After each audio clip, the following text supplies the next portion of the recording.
बहुजन विकास आघाडीचे प्रशांत पाटील सुद्धा या आंदोलनामध्ये सहभागी आहेत. आपण त्यांची प्रतिक्रिया जरा जाणून घेणार आहोत की त्यांचं याबद्दल काय मत आहे. नमस्कार सर, काय सांगाल?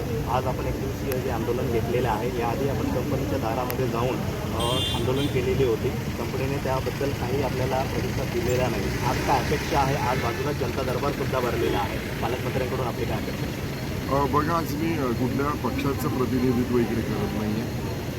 हा प्रकल्पामुळे जी बाधित जी गावं होत आहेत ते गावामधला मी एक नागरिक आहे. अतिशय निसर्गरम्य असं आमचं गाव आहे. आजूबाजूचा परिसर आहे. एक किल्ला त्या तिकडे आहे.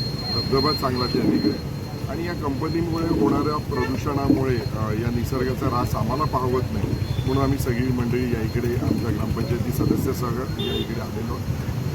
या जिल्ह्याचं पालकत्व ज्यांच्याकडे आहे असे पालकमंत्री श्री गणेश नाईक आता सध्या कलेक्टर ऑफिसमध्ये आहेत. ते आढावा बैठक घेत आहेत आणि त्यांच्यासमोर हे आम्ही आमचं दुःख गाऱ्हाणं मांडणार आहोत. अतिशय चांगलं होईल की पालकमंत्र्यांनी आमचं हे गाऱ्हाणं ऐकून या विराज कंपनीचा इकडे जो प्रकल्प आहे, जो एक्सटेन्शनचा प्रकल्प आहे, त्याला त्यांनी नामंजुरी द्यावी अशीच आमची इच्छा आहे. जर नाही झालं तर गेले 4 महिने हा जो आक्रोश आहे तो सुरू आहे.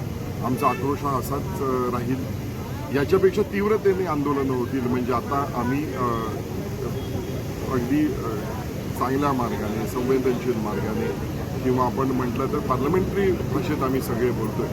परंतु जर समजा असंच पुढे राहत राहिलं तर मात्र काही ठिकाणी कायदा हातात घ्यावा लागेल. रस्ता रोको असेल किंवा कंपनीचे जे मालक आहेत त्यांचा गाडी थांबवणं किंवा त्यांच्या कुठल्याही ऑफिसर्सना किंवा डायरेक्टरना पालघरमध्ये बंदी करणं, या सगळ्या परिस्थितीत आम्ही जाऊ शकतो.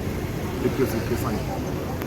याआधी आपण जिल्हाधिकाऱ्यांना निवेदन या बाबतीमध्ये दिलेलं आहे. त्याबद्दल आपल्याला काही आश्वासन मिळालं होतं? नाही, जिल्हाधिकाऱ्यांना आम्ही जिल्हाधिकारीपासून आम्ही बऱ्याच आमदारांना सुद्धा याबद्दल दिलं आहे.